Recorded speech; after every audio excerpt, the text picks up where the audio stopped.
Welcome to the Rocky Mount Area Chamber Buzz. Our guests today are Kathy Akers and James Mills Jr., who are two of the winners from the 2013 Small Business Awards Basket.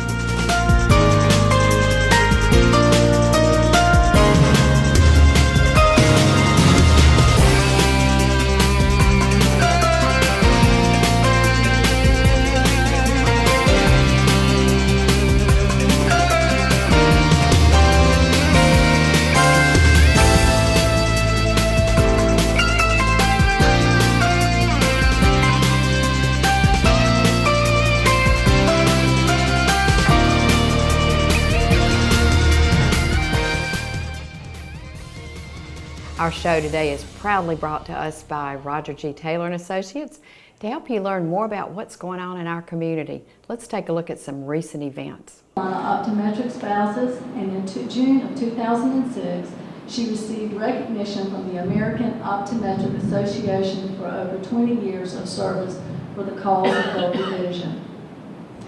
Then came family time. So with a son Nate and daughter Kristen, Kathy spent her children's early years as a stay-at-home mom, volunteering often at their preschool and elementary school.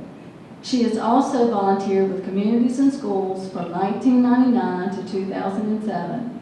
She has served as a WET mom for 4 years and has assisted with 2 mission trips to Costa Rica and West Virginia with her church youth group. Kathy decided to go back to school and obtain her real estate license in November of 2005 and her broker's license in 2005. She joined Boone, Hill, Allen & Riggs during that time, where she has since earned designations and certifications. She, as well as her husband Tom, are alumni of the Chamber's Leadership Rocky Mount program. Kathy is a quiet and calm individual, definitely has a servant's heart, and enjoys high level of involvement in activities. Kathy is quick to lift others up around her and is often found at local events supporting many organizations. If there is an opportunity knocking, Kathy opens the door. The woman has it going on. She has been a chamber ambassador for many years and currently still serves in this capacity.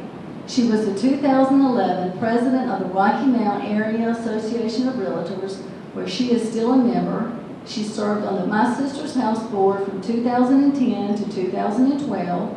She is a member of the Rocky Mount Area Multiple Listing Service, the North Carolina and National Association of Realtors, the Rocky Mount Area Chamber of Commerce, the Council of Residential Specialists, the National Women's Council of Realtors, the Young Professionals Network, the Rocky Mount Business Builders, and Women's Professional Network of Rocky Mount. Please join me in celebrating our 2013 Small Businesswoman of the Year, Catherine C. Akers of Boone, Alabama.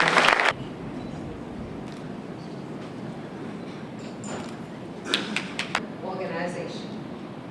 James found that he could help his clients and feel good that his experience and his cache of financial tools were working for him. James opened his new enterprise in January of 2010. In April of this year, James was recognized for being the #1 producer for MWA in the United States. When asked by the president of Modern Woodsmen of America what he attributed his success to, James replied, honestly, I feel it was my involvement with the chamber as an ambassador, getting involved with assisting nonprofits, and of course, knocking on doors. My community work has helped build trust with people who I then am able to do business with. James is a member of the Rocky Mount Area Chamber of Commerce, and he is also a volunteer ambassador, a member of the Rocky Mount Business Builders, sits on the board of the Boys and Girls Club, is on the City of Rocky Mount Redevelopment Commission, and has just joined the My Sister's House board.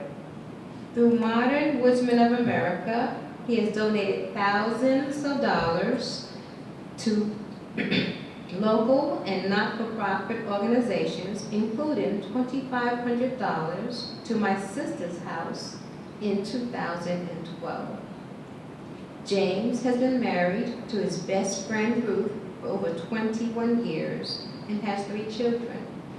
Jasmine, 23, Jessica, 20, and Jaquan, 16.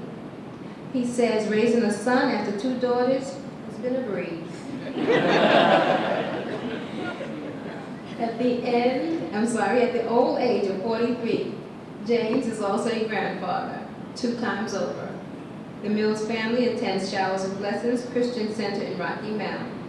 Please join me in congratulating the 2013 Minority Small Business of the Year, James Mills of Modern Woodsman.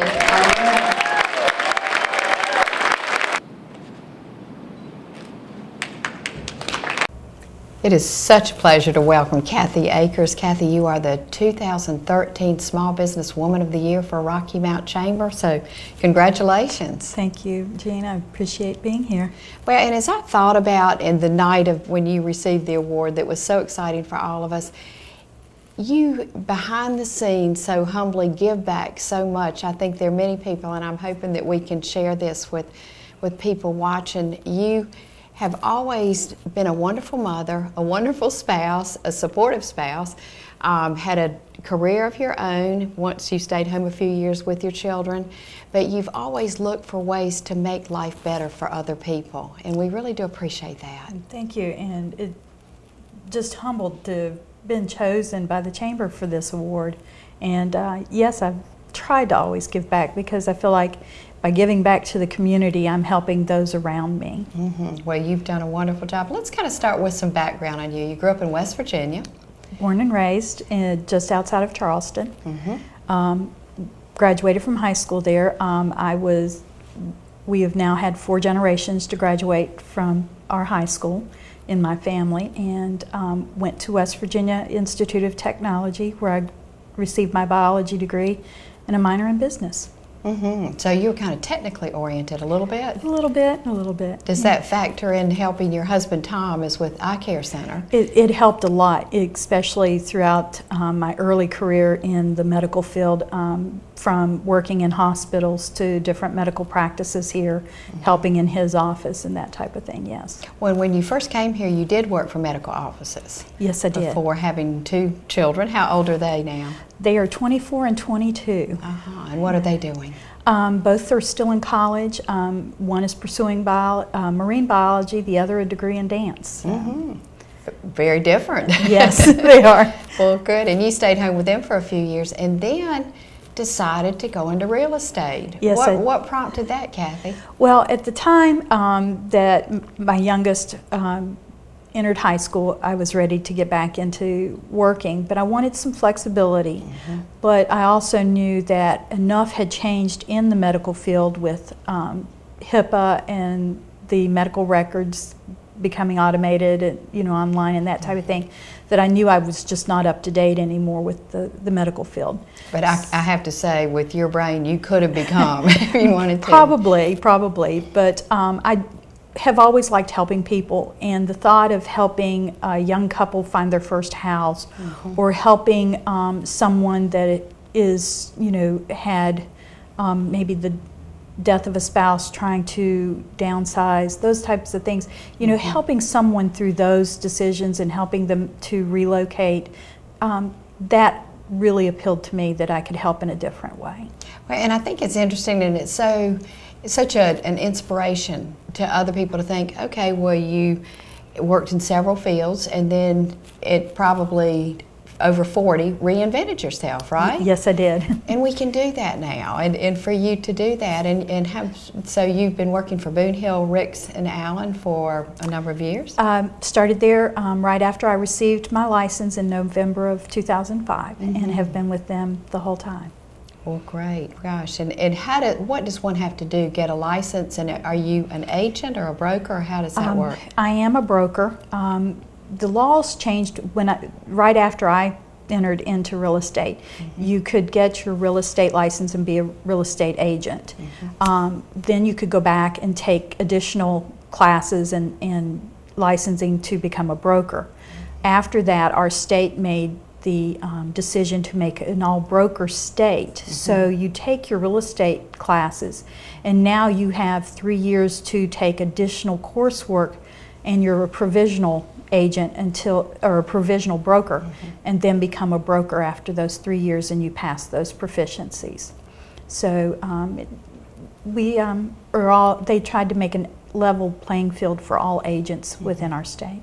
And everybody has good training, so one can know in going that there's right. certain levels of knowledge and expertise that you have. Kathy, another thing you have done is work really hard through the years in giving back from a public service perspective. And of course, a community is I think that the value of a community is so based on the servant's heart, as you were described as having. Although I do have to say, in the when the award was read about you, it said this lady's got it going on. So, and you do. It's not all about you. It's all about your family, your spouse, your community. What are some of the favorite areas of things you've done in volunteer work?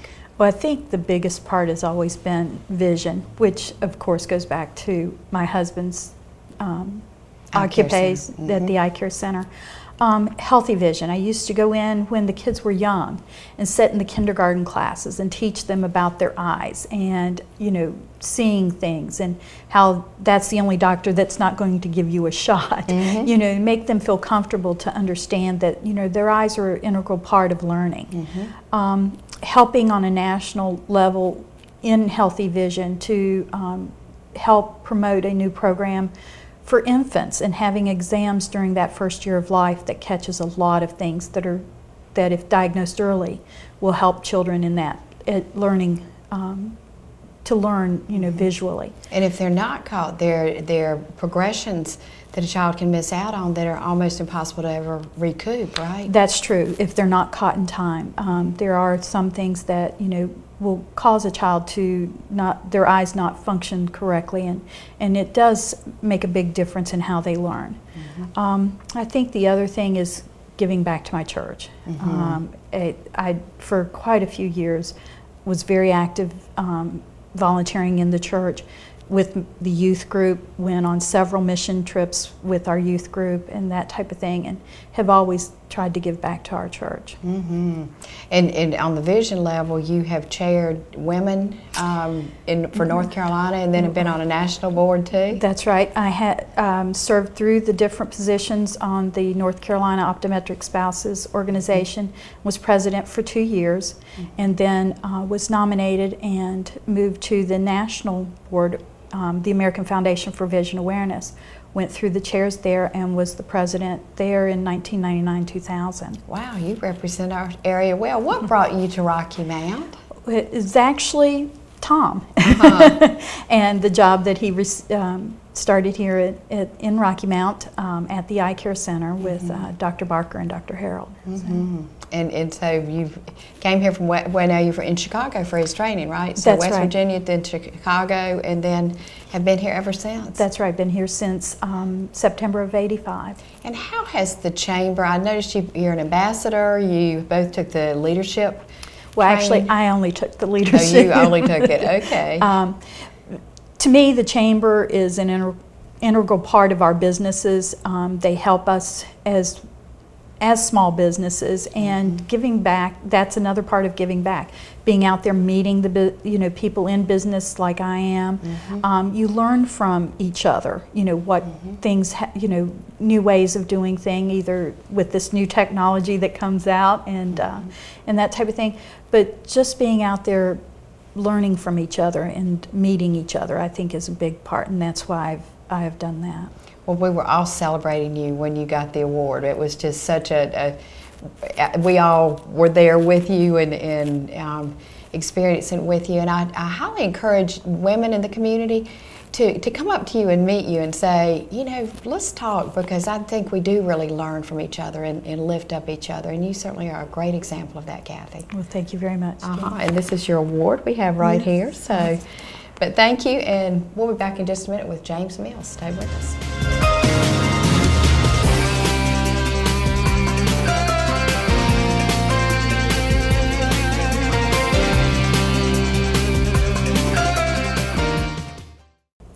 Welcome back, and we want to thank Roger G. Taylor and Associates for making this show possible. If you see him around town, tell him thank you. You appreciate it. James Mills, Jr. Yes, ma'am. Winner of the 2013 Minority-Owned Business and Businessman of the Year for the Chamber. Congratulations. Thank you. Thank you. It's awesome. Well, and it is awesome, but it's also, you have to deserve it or you wouldn't have been given the award. And I guess that's why it feels awesome, because I Yeah. didn't realize I deserved it, but it felt good. Well, in reading your background, grew up in Brooklyn, or were born in Brooklyn, New Correct. York. Kings County Hospital.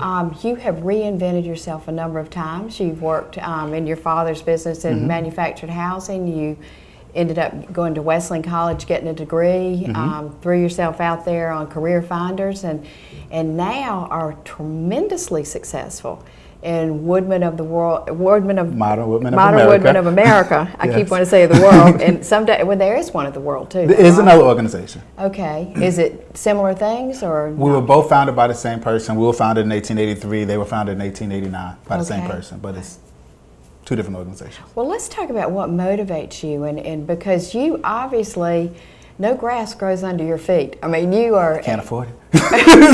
Well, and that's a good thing. But a lot of people rest on their laurels. You were very successful in selling manufactured housing. The business sold. Your father was mayor of Scotland Neck, Correct. and that was y'all moved down here with that business. But what made you make different career changes throughout? Well, after the business sold, he left, and I stayed on with Palm Harbor Homes for a while. And I enjoyed the business. Made good money, had fun, but eventually the business changed, and it just wasn't fun anymore. So, you know, I had a buddy that worked for an insurance company, and we kind of had this running joke. I was managing for Palm Harbor, and he was a manager. So we had this running joke: do you know any good salespeople? And normally my answer would be, well, yeah, if I did, I'd hire them. Well, one day he asked me, and I was like, well, yeah, I do. You know, what about me? So I started with them. And this was 2004, beginning of 2004, and just. I don't know. I enjoy selling.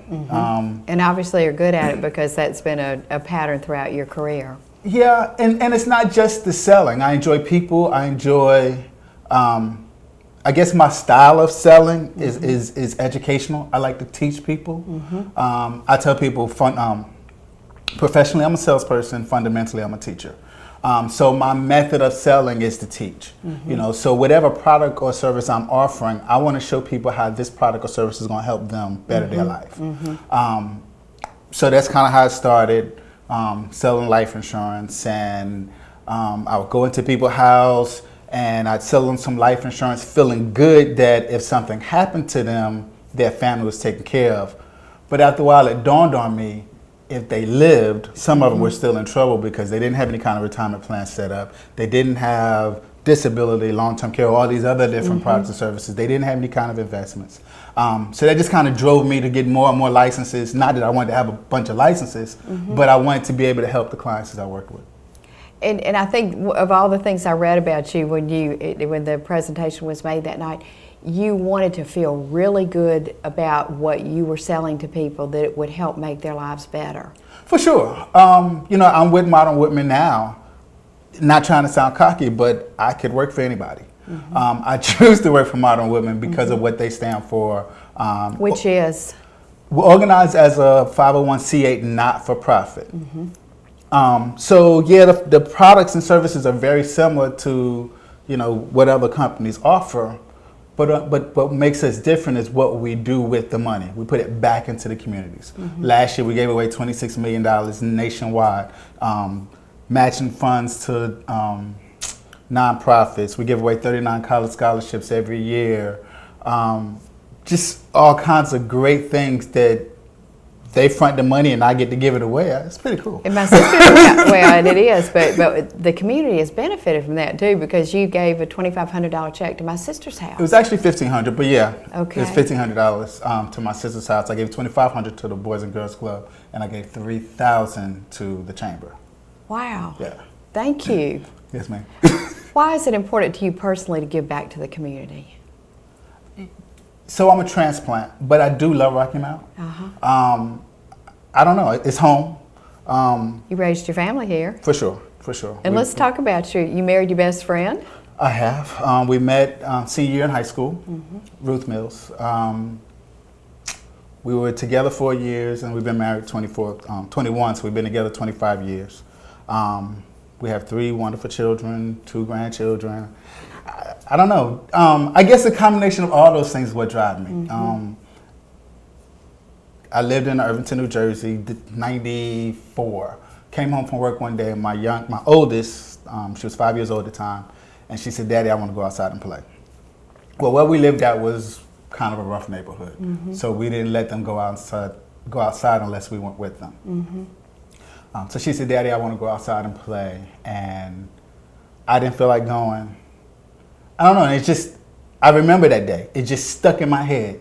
Something has to change. My child can't go outside and play unless I'm there. Something has to change. And that's just kind of where I've started. I've just always been trying to get better. Always trying to get better to provide for my family. Well, and that bodes very well for your background, you as an individual, because that drive has enabled you not only to improve the lifestyle for your 5-year-old, so she's been able to go out and play, but also you're such a role model for young people. Do you have young people come to you and try and say, you know, I want to be like you? You obviously, nothing was handed to you. Nothing. You've had to work for everything, James. True. How do parents who are watching get their children to be like you and grow up like you? That's a tough one, isn't it? It is. And you know, I guess it would be, only thing I can attribute to that probably is my parents. When I was a little boy, my mother told me I could be president. You know, she told me I could, and I believed it. I don't want to be, but well, you're the top producer in your company. True, but I don't want to be president of the United States. I'm sorry. But anyway, but yeah, she told me, you know, and then I watched my father, you know, business. He's owned several businesses, was always involved in politics. And same thing, son. You know, they had different methods how they came at me, but they always said you could do it. You could always do it, and I believed it. And I don't know. I've always wanted more out of life. I've always believed more is available, and I'm willing to work for it. And that willing to work for it goes a long ways too. Yes, ma'am. But thank you so much for what you've given back to our community too. And you're still young. I am. I think I am. We know you are, and so they've got a long ways to go with benefiting from your expertise and your commitment. You're a great networker. The Chamber has been a big part of your involvement too, hasn't it? It has. I've met a lot of great people in the Chamber. I've made some great friends that I probably otherwise would not have. Our past probably would not have come across. And over the last few years, I've made some great friends. So I'm pleased with my Chamber membership. I promote it. I tell other people, you know, you need to be a part. Well, why? What's in it for me? You know, it's a lot in it for you. You know, lasting friendships, connections. When you have a problem or a question, you know, there's somebody else that knows how to navigate that. Instead of none of us live on an island, we may think we do, but we don't. If you really want to move forward, you need other people. And what I found is the movers and the shakers are part of the Chamber. And everybody wants to help each other too. I agree. I have definitely gotten help from Chamber members. I believe that part of my success. I was on the phone, I don't know, an hour ago before I came here. We got a new rep in Cary. I called him for something else, and he was like, "James, while I got you, I've been watching all what you're doing. You're killing it. What's going on?" I said, "You know what? This didn't happen overnight." I said, "But get involved in your community. You know, if you're gonna do anything else, get involved in your community. It's important." Well, we are so blessed that you're involved in our community. Yes, James, thank you so much. Thank you for having me. And thank you. Join us next week, please.